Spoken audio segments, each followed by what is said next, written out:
Have you ever looked at the headlines and just thought, none of this makes any sense?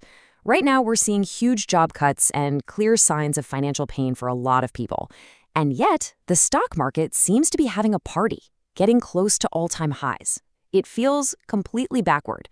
So how on earth can bad news for Main Street be seen as good news for Wall Street? Okay, let's just get right to the heart of it. This is the central question. Why would the news that tens of thousands of people are losing their jobs make investors want to rush out and buy stocks? It really seems to defy all logic, but there is a strange kind of reasoning at play here, and we're going to break it all down. And this just lays out the contradiction perfectly. On one side, you've got this grim reality, over 71,000 job cuts just in November. I mean, that's real people, real families suddenly facing a ton of uncertainty. But then you look at the other side, and the stock market is just a stone's throw from a record high. It's like these two headlines are from completely different planets.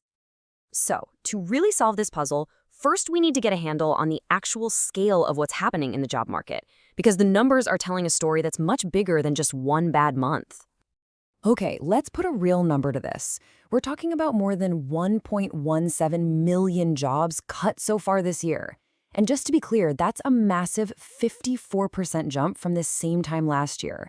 This isn't just a little blip, it's a huge acceleration in layoffs, and it's starting to set off some serious alarm bells.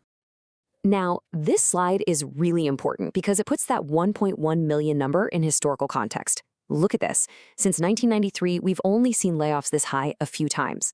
And look at the years, 2001, 2009, 2020. You see the pattern?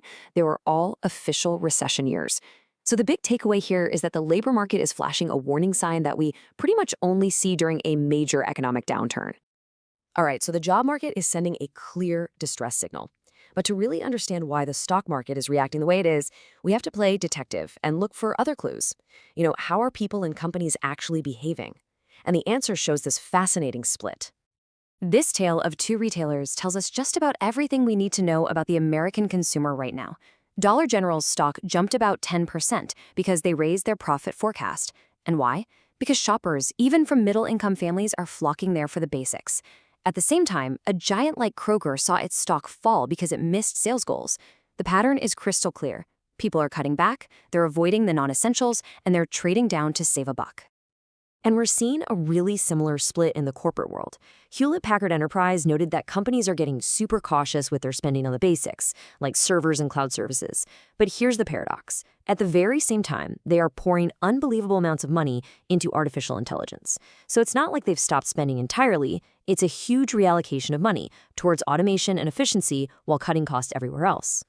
So let's recap. We've got a weak labor market, stressed out consumers, and companies slashing costs. I mean, all the signs are pointing down. So why is the market going up?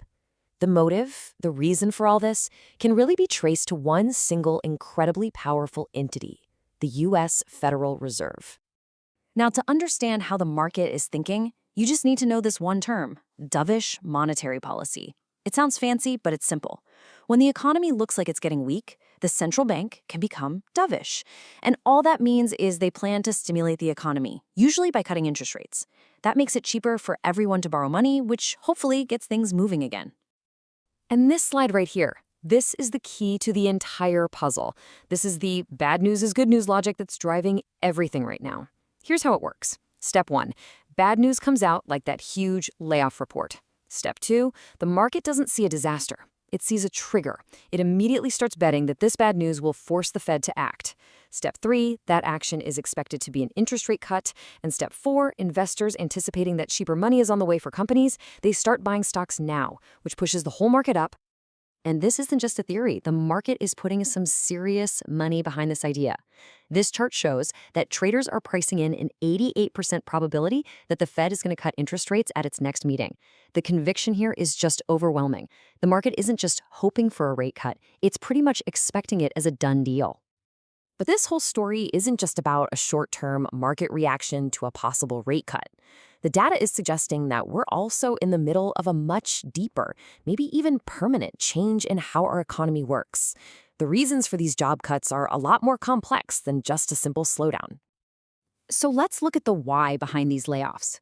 Yeah, market conditions are a big part of it, but it's not the whole story. The biggest slice here, at 25%, is something called DOGE Impact. That's basically a large-scale government restructuring to optimize costs. When you add in business closings and other restructuring, you start to see a real pattern. And look at this. For the first time, AI is its own separate slice of the pie, being blamed for 5% of job cuts this year. This is structural change, and it's happening right now. So the crucial thing to understand is that this creates a massive dilemma for the Fed. I mean, they're really stuck between a rock and a hard place. On one side, you have these structural job losses and a weakening economy that's just screaming for them to cut interest rates. But on the other side, there's this new threat. New trade tariffs are expected to push inflation back up next year. So do you cut rates to help with jobs but maybe fuel inflation?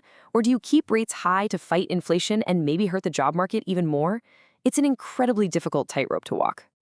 All this uncertainty is also a big reason why we're seeing a major rally in things like gold and silver.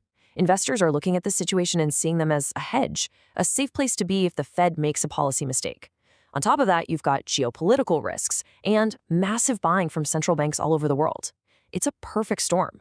And silver gets an extra kick because it's so critical for building things like solar panels, electric vehicles, and AI hardware.